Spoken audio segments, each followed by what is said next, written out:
오늘도 클릭해주셔서 감사합니다. 구독과 좋아요 부탁드립니다.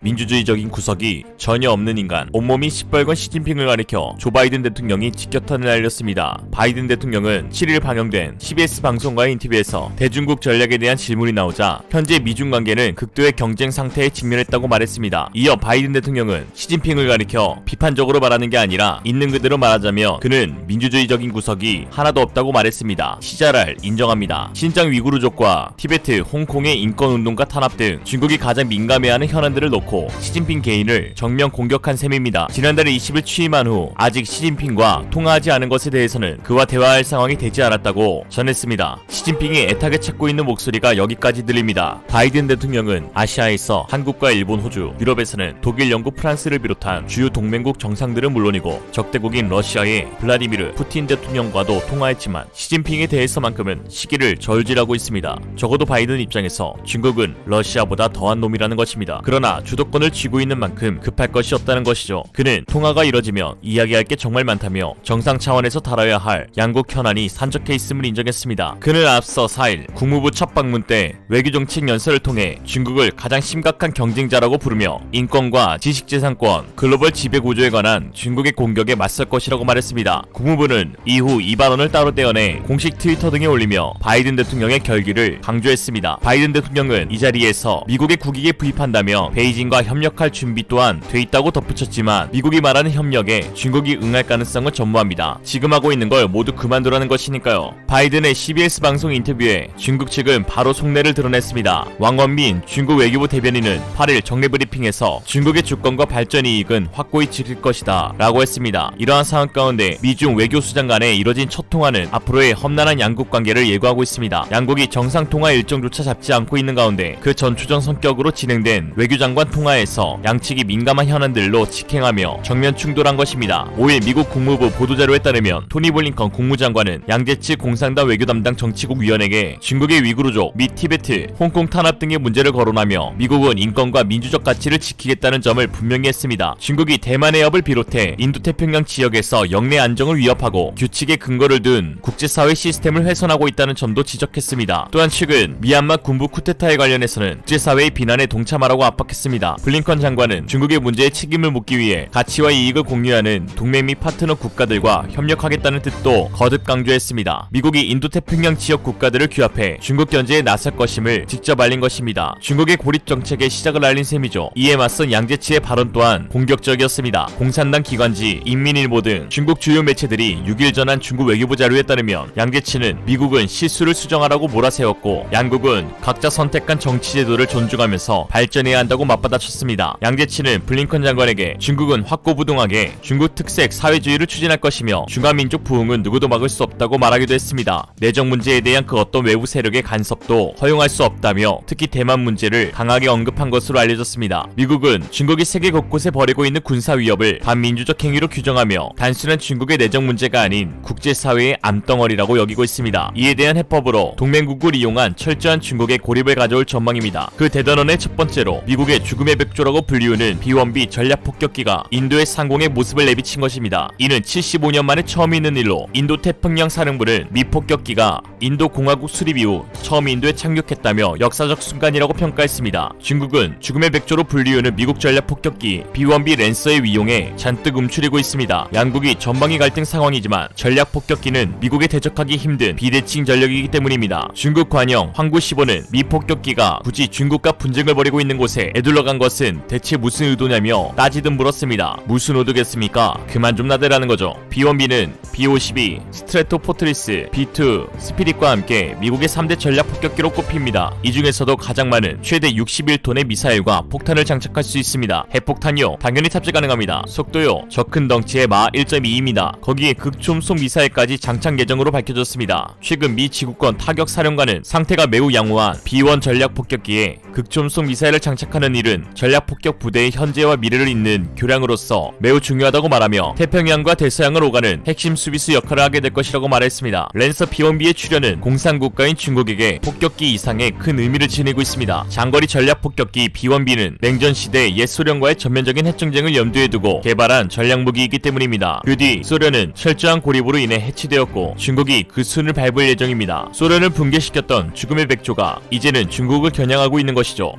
B1B 전략 폭격기가 인도 상공에서 모습을 드러낸 것은 추후 미국의 대중국 전략을 엿볼 수 있는 기회였습니다. 중국과 국경 분쟁을 벌이고 있는 인도의 경우 이른바 쿼드의 한 축으로서 대중국 압박의 가장 중요한 국가로 꼽히고 있습니다. 특히 미국은 중국의 대항마로 인도를 지원하는 내용의 인도태평양 전략 문서를 기밀에 제했습니다. 미국 매체 악시우스에 따르면 백악관이 지난달 12일 공개한 미국의 인도태평양 전략책이라는 제목의 10페이지 분량 문서에서 중국을 권위주의 체제로 규정하면서 중국의 패권적 도전에 대응하기 위해 미국의 외교 정책을 재점검해야 한다고 강조했습니다. 또 중국이 유엔의 대북 제재를 약화시키고 북한의 식량과 석유를 계속 공급해 북한이 핵무기 프로그램을 계속 개발할 수 있도록 한다고 지적했습니다. 문서는 이미 알려진 대로 인도를 인도태평양 지역에서 중국의 대항마로 설정하고 인도에 대한 군사정보 외교 지원을 크게 확대하도록 했습니다. 세부적으로 미국이 인도와 중국 간의 히말리아 국경 문제과 수자원 분쟁 등 핵심 사안에서 인도를 지원할 것을 명시했습니다. 실제로 중국과 대치 중인 국가 중 인도가 가장 적극적인 압박 공세를 펼치고 있습니다. 분쟁 지역에서 무력 다툼을 벌이는가 하며 백신 개발 및 배포로 중국의 백신 외교에 찬물을 끼얹는가 하며 시진핑 명상에 불맛을 더해주는가 하며 중국의 틱톡, 위챗 등 스마트폰 애플리케이션 59개의 영구 금지 조치까지 단행하고 있습니다. 그런데 중국의 반응은 사뭇 진지합니다. 대상이 한국이었으면 뼈저리게 후회하게 해주겠다. 소국이 대국에 대항해서 되겠냐. 비참한 말로를 보게 될 것 등등 별 말 같지도 않은 소리를 할 텐데 이상하도록 차분합니다. 고작 한다는 말이 야 그러면 안 돼 입니다. 중국은 중국 기업을 차별하는 어떠한 제한 조치에도 반대한다며 인도 당국에 이번 일에 관한 해명을 요구한다고 밝혔습니다. 인도에 대한 중국의 태도를 보니 우리 한국도 핵 보유가 시급하다는 것을 다시 한번 느낍니다. 중국은 전형적인 강한 자에게 약하고 약한 자에게 강한 그 뭐랄까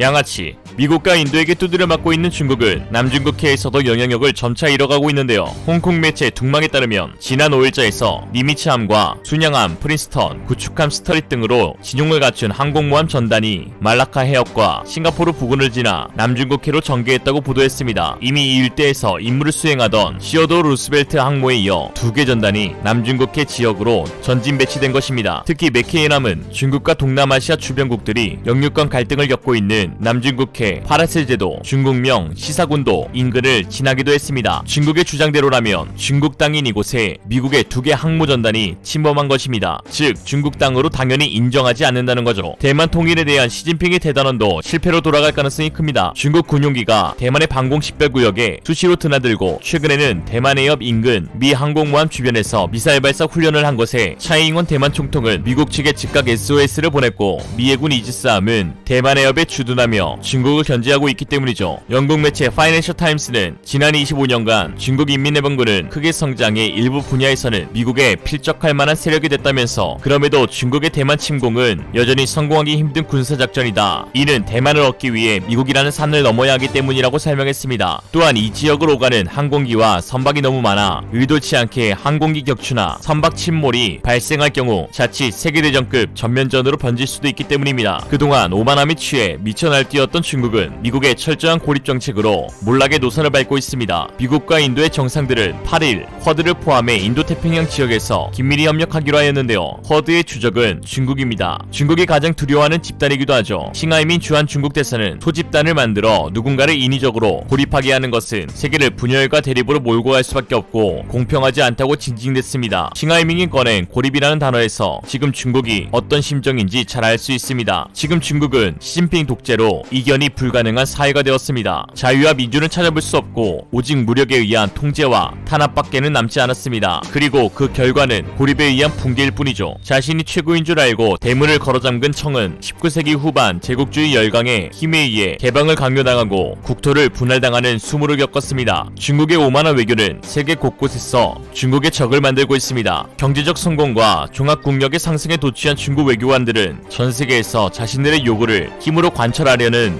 전랑 외교를 펼쳐왔습니다. 중국은 또 새로운 경제 벨트인 1대1로 추진 과정에서 독재 권력을 옹호하고 경제적 이익을 독식함으로써 현지 주민들의 반발을 사고 있습니다. 이러한 아나무인의 오만한 외교로 중국은 세계에서 점점 고립되는 중입니다. 이는 신냉전이라기보다 일방적인 왕따에 가깝습니다. 고립에 의한 붕괴로 두려움에 떨고 있을 시진핑 주석에게 한마디 이야기했습니다. 꽃이다. 이상으로 리얼리즘이었습니다. 여러분의 생각은 어떠신가요? 현명하고 지혜로운 여러분의 의견을 지금 댓글에 남겨주세요. 감사합니다.